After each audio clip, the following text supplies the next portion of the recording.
بسم اللہ الرحمن الرحیم۔ السلام علیکم ورحمۃ اللہ وبرکاتہ۔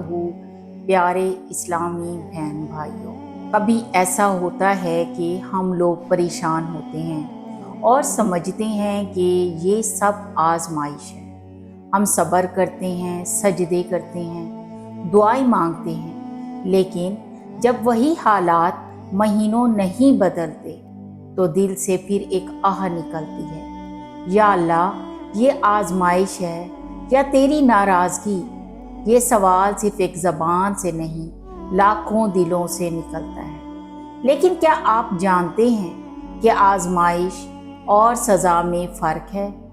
یہ ویڈیو اسی فرق کو سمجھنے کے لیے ہے، کیونکہ اگر آپ نے یہ پہچان لیا کہ آپ پر آئی مصیبت سزا ہے یا کہ اللہ کی طرف سے آزمائش، تو آپ اپنی زندگی کو بدل سکتے ہیں۔ آزمائش اور سزا میں در حقیقت کیا فرق ہے؟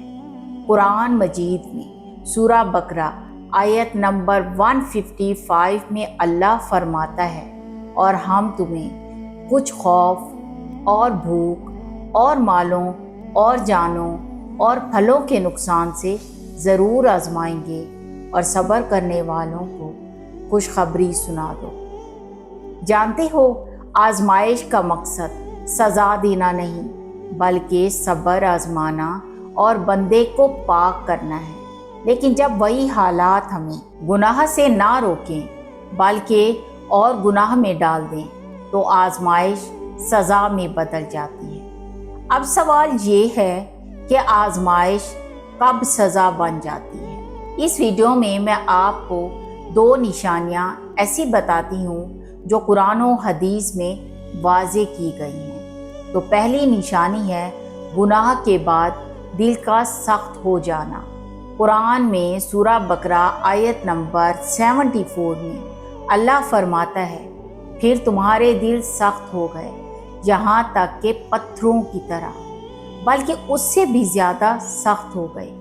جب انسان آزمائش میں ہو اور اس کا دل نہ ٹوٹے، نہ رکے، نہ پگھلے، بلکہ وہ اسی حال میں مزید گناہ کرتا جائے، تو سمجھ لو یہ آزمائش نہیں، یہ سزا ہے۔ حدیث نبوی صلی اللہ علیہ وآلہ وسلم ہے، رسول اللہ صلی اللہ علیہ وآلہ وسلم نے فرمایا، جب بندہ گناہ کرتا ہے تو اس کے دل پر ایک سیاہ دھبا لگ جاتا ہے، اور اگر وہ توبہ نہ کرے تو وہ دھبا بڑھتا جاتا ہے، حتیٰ کہ پورا دل سیاہ اور بے حس ہو جاتا ہے۔ دوسری نشانی ہے دعا کی تاثیر اور سکون کا چھن جانا۔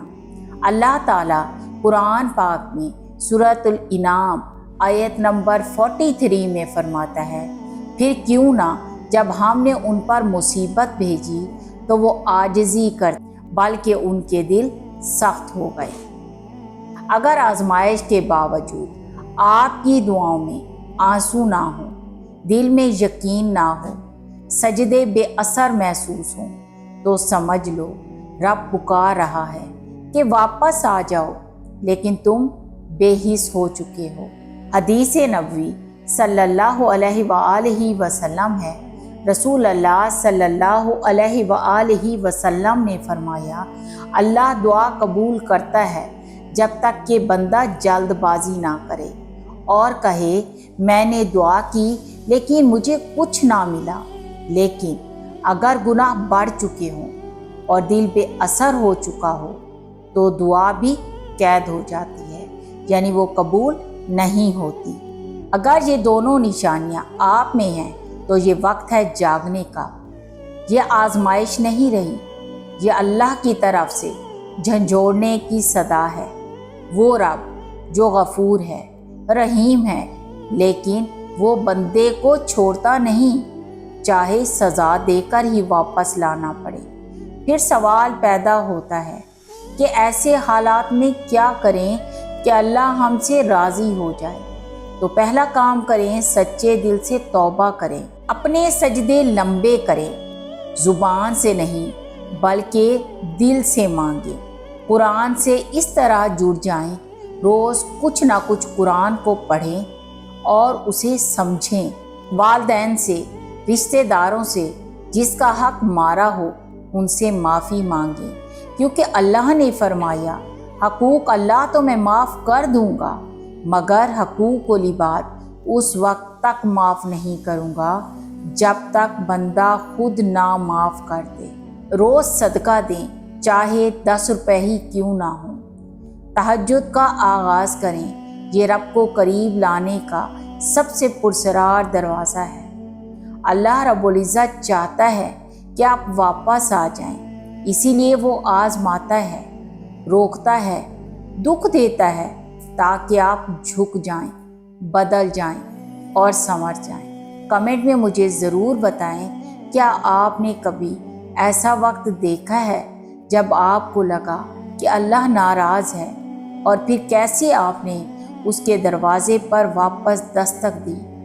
ہم آپ کے دل کی بات سننا چاہتے ہیں۔